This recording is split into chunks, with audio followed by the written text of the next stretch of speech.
Hello guys, this is Syed Yawar Hasan और बहुत important topic. अगर सडन घर में किसी को फीवर आ जाए और फीवर बहुत हाई हो तो सबसे पहले हम लोग सोचते हैं कि हॉस्पिटल जाएं, और इस टाइम हॉस्पिटल जाना सब लोगों को थोड़ा सा रिस्की लगता है। तो फिर हम लोग क्या करते हैं, केमिस्ट की शॉप पे जाके टैबलेट्स लेते हैं, और वो टैबलेट सूट करे ना करे, और अगर वो टैबलेट आपका फीवर उतारती भी हैं तो वो फीवर वापस आता है। सो थोड़ा समझ लीजिए कि अगर आपको फीवर आ रहा है तो फीवर इतना बुरा नहीं है। हाई टेम्परेचर को मैनेज करा जा सकता है बिना किसी मेडिसिन के, बिना हॉस्पिटल जाए, और ये वीडियो आपको बहुत हेल्प करेगी।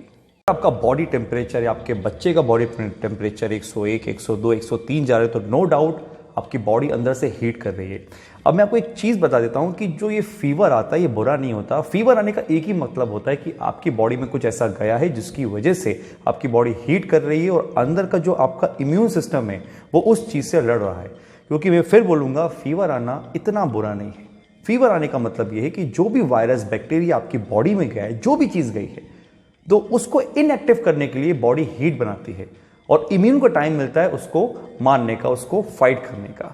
सो कभी भी ऐसा ना हो कि अगर आपको फीवर आ रहा है तो आप सडनली पैरासीटामोल खा लें, ब्रूफिन खा लें। ये टैबलेट एक लास्ट ऑप्शन रहता है, लेकिन अगर उससे पहले कुछ कर सकते हैं तो क्या, चाहे वो बच्चा हो या बड़ा हो, उस पर बात करते हैं। डिसाइड नहीं करना है कि आपको बुखार आ गया हाथ लगा के, ये बहुत गलत चीज़ करते हैं बहुत से लोग। आप थर्मोमीटर लीजिए, टेम्परेचर चेक करिए, 99 प्लस 100, 101, 2, 3 आ रहा है अगर आपका, दैट्स मीन्स कि आपको ट्रीटमेंट स्टार्ट कर देना है। ट्रीटमेंट स्टार्ट कैसे कर देना है, आपको अपनी बॉडी के साथ सपोर्ट करना है। या आपकी बॉडी हीट कर रही है मतलब समझ लो अंदर कोई बैक्टीरिया, वायरस, कुछ ऐसी चीज गई जिससे इम्यून फाइट कर रही है, इसलिए बॉडी हीट कर रही है। सो आपको सपोर्ट करना है, रेस्ट करना है। आप एनर्जी सेव करेंगे रेस्ट करके, तो वो एनर्जी लगेगी आपकी बॉडी में, इम्यून जो लड़ रहा है उसको हेल्प मिलेगी। सबसे पहले आपको करना है कंप्लीट बेड रेस्ट। सेकंड चीज, आपको अपनी बॉडी को देना है न्यूट्रिशन।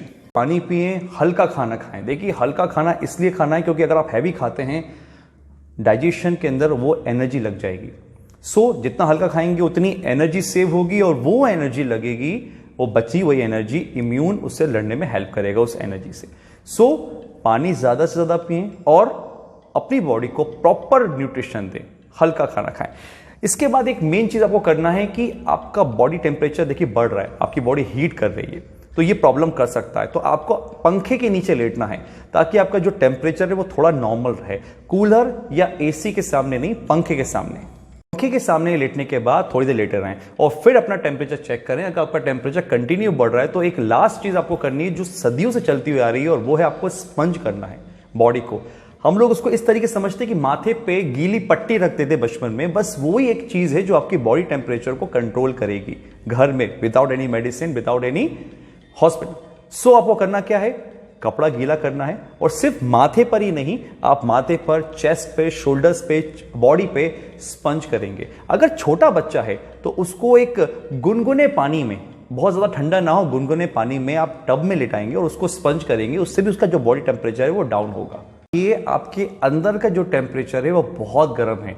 सो आपको बाहर का जो एनवायरनमेंट है थोड़ा ठंडा करना है, तो चाहे पंखे के नीचे लेटें, चाहे आप गीली पट्टी माथे पर रखें, थोड़ा सा पानी स्पंज चेस्ट पे, शोल्डर्स पे, बैक पे करें। बच्चों को गुनगुने पानी में, ज्यादा गर्म ना हो, ज्यादा ठंडा ना हो, नहीं तो वो शिवरिंग करेंगे। सो वहां पर बच्चे को टब में बिठा के उसको स्पंज करें। ये एक ऐसा तरीका है जिससे आप बाहर के एनवायरनमेंट को थोड़ा ठंडा कर पाएंगे, तो बाहर से उसको सपोर्ट मिलेगा उस टेम्परेचर को कंट्रोल करने में। कम 15 से 20 मिनट आप गीली पट्टी रखेंगे या स्पंज करेंगे बच्चे को या आप खुद को। और ध्यान रखिए, अगर ऐसा करते हैं तो 20 से 25 मिनट में ही आपका 2 से 3 डिग्री टेम्परेचर डाउन हो जाएगा, और आप उसको हर 2-3 घंटे में चेक करते रहें कि आपका जो बॉडी टेम्परेचर है वो कितना डाउन हुआ है। अगर स्टिल ये सब करने के बाद आप पानी भी पी रहे हैं, आप अच्छा से न्यूट्रिशन भी ले रहे हैं, कंप्लीट बेड रेस्ट कर रहे हैं, उसके बावजूद आप पंखे में भी लेटे हैं, सब कुछ करने के बाद आपका फीवर नहीं उतर रहा है, तो उस कंडीशन पे फिर आप पैरासीटामोल दे सकते हैं, बच्चों को भी दे सकते हैं, आप भी ले सकते हैं। ब्रूफिन इज गुड, आप ले सकते हैं, बच्चों को दी जाती है पैरासीटामोल, ब्रूफिन दी जाती है, तो उस कंडीशन में उनका जो टेम्परेचर, लेकिन ये लास्ट है, मैं बिल्कुल प्रेफर नहीं करता हूं मेडिसिन देना। आप नेचुरली अपनी बॉडी के टेम्परेचर को डाउन करें, कंट्रोल करें, मैनेज करें, बट स्टिल अगर नहीं हो रहा तो एक लास्ट ऑप्शन है कि आप पैरासीटामोल और ब्रूफिन खा सकते हैं।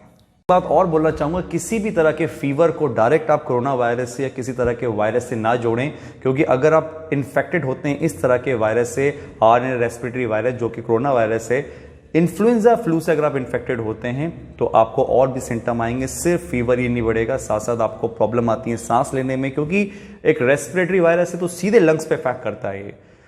इसके सिम्टम्स अलग होते हैं, लेकिन आपको सिर्फ फीवर आ रहा है, आपको पता है कि आपने प्रिकॉशंस रखे हैं, तो ध्यान रखिए। और भी बहुत से रीजन है फीवर आने के, तो जरूरी नहीं कि हर चीज को आप उस चीज से कनेक्ट करें, डरें, मेडिसिन लें, हॉस्पिटल जाएं, उसको घर में भी आप कंट्रोल कर सकते हैं। और मेरी एडवाइस ये कि उसको घर में कंट्रोल करना चाहिए जब तक एक ऐसा पॉइंट ना आ जाए कि फीवर उतर ही नहीं रहा। आई होप सो आपको इन्फॉर्मेशन समझ आई होगी, आपको यूज करेंगे और दूसरों तक पहुंचाएंगे।